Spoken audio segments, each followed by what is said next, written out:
There's nothing worse than getting stuck in a creative rut as a web designer. This thing that used to bring you so much joy, felt like the perfect creative outlet, and that you couldn't believe you were actually getting paid to do it, now suddenly starts to feel like a chore. When you're stuck in this trap, every time you sit down to start designing, the narrative starts up in your head again. Everything I create is starting to look the exact same. I'm no good at coming up with new ideas. Literally everything I do has been done before. I'll never be as creative as so-and-so. Sound familiar? If this is you and you're seriously starting to doubt your creativity, then I hope to use this video to give you some fresh inspiration.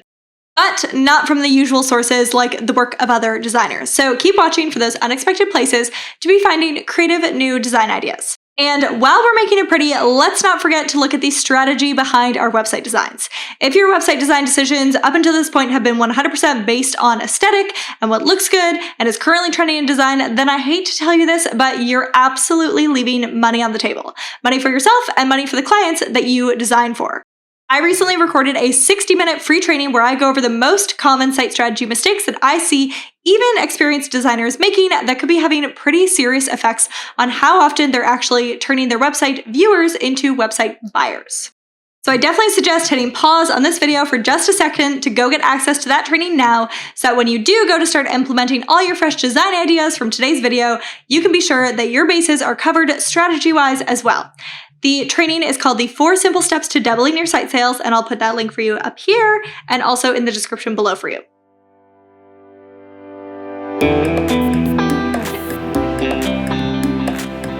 Okie dokes, let's dive into all the unexpected ways that we can be finding web design inspiration without ever needing to copy off other designers. Unexpected inspiration source number 1, go shopping. For real though. Consider it mandatory homework, not with the purpose of actually buying anything, but with the sole intention of paying closer attention to your surroundings and soaking up all the secrets of your ideal client's universe. So how does this work? Step 1, go to your client's happy place. Pick the shops that you know your ideal client happens to be obsessed with. Is your ideal client just like you? Perfect. Window shop where you love to shop.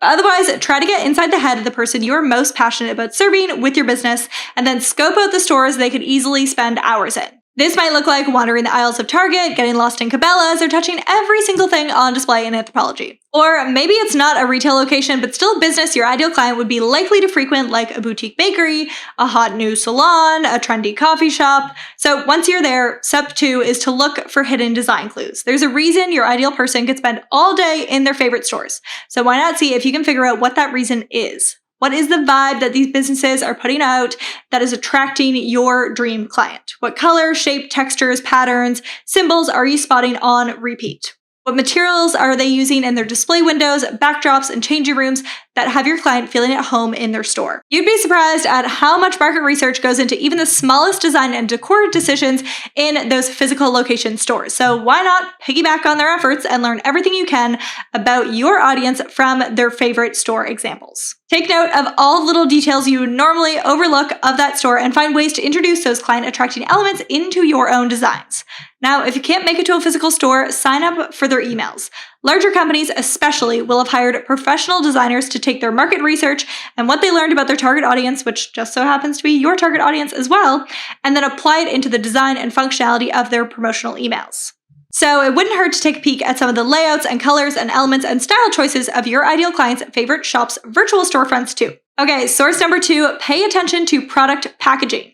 Another way to make the most of the shopping that you do in your everyday life is to start looking long and hard at how your favorite brands or your target audience's favorite brands package up their products. Again, consumer psychology and market research is a very real thing, and these companies paid out massive chunks of change to make sure that their products not only work, but they actually look like something that their target audience is going to want to buy. There's obviously a few other factors as to why we make the purchasing decisions that we do, like ingredients lists and difference in price point, etc. But when you're standing in an aisle looking at a wall of 37 different types of mascara, the packaging is usually going to be what subconsciously seals the deal. Say your ideal client dreams of high fashion, dining on caviar, and luxurious nights out on the town. The flashy packaging featuring impossibly high stilettos and the ultra sultry cat eye look is probably going to speak to them much more than the 100% recycled brown paper packaging with the minimal font and a simple sprig of greenery on the front. So look at the everyday household items that you are purchasing and ask yourself, what is it that drew you to that product over the other options on the shelf? Then start to incorporate those same vibes into your work and design decisions for clients. Alrighty, so moving on to unexpected inspiration source number 3, stock home makeovers. I'm not saying you should stock actual people in their homes, to be clear, but nothing is more satisfying than a good before and after. So next time you're scrolling through the gram and dreaming of all the updates you want to make to your current fixer-upper, look for the trending themes. What are the lines like? Clean and straight, soft and welcoming, abstract and unexpected. What about the transitions from room to room? Does one flow into the next, or is there a sharp contrast between each space? Are the colors monochromatic or understated, or a bit on the wild side? And the fabrics and wallpapers that you're seeing, are they more simple and delicate or busy and loud? A perfect example is the recent arches trend popping up in Instagrammable homes everywhere. Doorways, wardrobes, windows, wall cutouts, forget corners. People have spoken and they want arches. So sure enough, web designers and graphic designers everywhere quickly followed suit. Rarely, honestly, do clients know exactly what they want their website to look like. It's more of like, I'll know when I see it situation, and a connection to something that feels familiar. So when you can take inspiration from things that they are already drawn to in other industries, you'll have no trouble making sure your portfolio speaks to your ideal person. So don't just wait to hop on the design trends that you're seeing in other web designers' portfolios. Be proactive and go search for those patterns and trends yourself in other types of content, like interior design, that your clients are likely to be consuming. Source number 4, scan your go-to playlist for album art. Let me share a little example of this that I recently spotted out in the wild. So, because I'm always consuming online business-related content, you can bet that 99% of the ads I'm being served have something to do with online business. Now, there was recently one ad in particular that got my attention because it was just so pretty and on-trend looking. Well, as one does, I got sucked into reading the comments on the post, and several people had commented on the fact that they were initially drawn to this ad because it reminded them of the new Demi Lovato album cover. Yes. So think of the type of music or podcast your ideal person might be listening to on repeat and check out the album art to see if you can drum up some inspiration that way. Okay, design inspo source number 5, follow completely unrelated Instagram accounts. So you've probably heard me get on a soapbox about this before, but stuffing your feed full of nothing but other website designers is the surest way to make sure your work ends up looking like everybody else's work.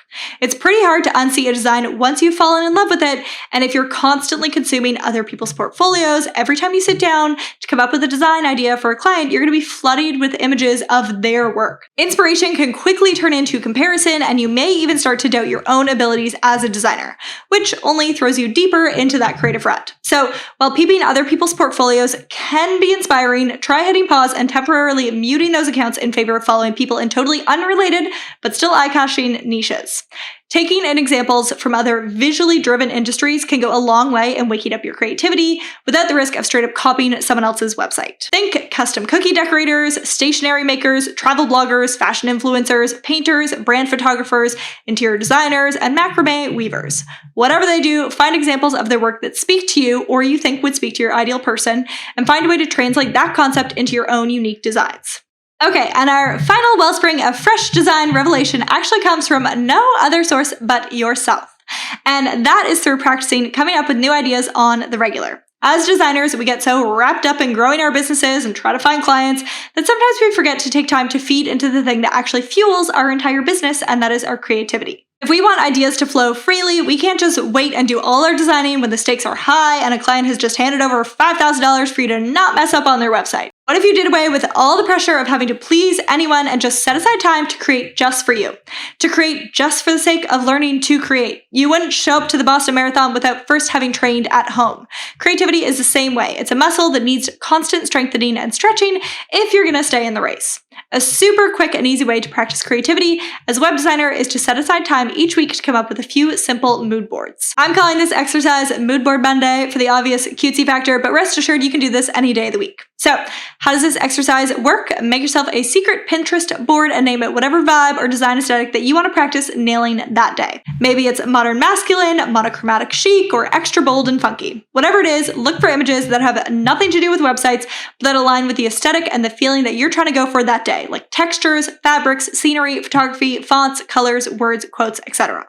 and then pin them to your secret Pinterest board. Then bring those same images into something like Canva or Adobe Illustrator and play around with arranging them in different layouts and shapes. Yep, mood boards aren't just for client projects. They are a perfect way to get your creativity thinking cap on and to remind yourself that you're good at whatever it is you do and you're capable of coming up with great ideas. Plus, you'll have a wonderful resource for future clients needing to see a few examples before committing to a certain vibe for their website.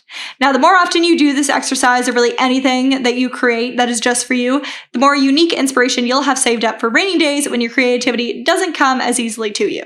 So I hope this has been helpful for you. I'd love to know in the comments if you tried out any of these tips and what the result was. Now, don't forget before you go to take advantage of the free training, which I linked for you below. Again, it's called 4 Simple Steps to Doubling Your Site Sales. And in it, I go over the 4 most common things that even pro designers tend to overlook or be missing in their site builds and how you can avoid the same mistakes the next time you go to think up a new design. Thank you so much for joining me in the video today. And if you enjoyed this video, be sure to let me know by hitting the thumbs up button. And remember, for the best tips on building a web design business that you love, don't forget to subscribe and tap the little bell button so you'll be notified when new content drops on the channel every single week.